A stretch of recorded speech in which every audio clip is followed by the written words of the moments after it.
Transmission ও distribution system. তো transmission আমরা উৎপাদন করি 11,000 ভোল্ট, তো 11 কেবি। তো সেখান থেকে আমরা স্টেপ আপ করে 400 কেবিএ পর্যন্ত আমরা সরবরাহ করি। তো ডিস্ট্রিবিউশন সিস্টেমে এই যে 400 কেবিএ, এটাকে বলা হয় এমবিএ বা জিবিএ। তাইলে এখানে টোটালে যে পাওয়ারটা উৎপাদন হইতেছে, সেটা যখন ডিস্ট্রিবিউশন হইয়া লোড প্রান্তে আসতেছে, তখন আমরা এটাকে এমবিএ বা কেবিএ হিসেবে বলে থাকি।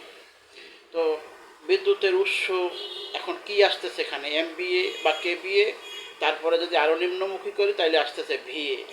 এখন ডিস্ট্রিবিউশন সিস্টেম থেকে যে আগত বিদ্যুৎ, এই যে ভিএ, ভোল্ট আর এম্পিয়ার, অন্য কিছু তো নয়।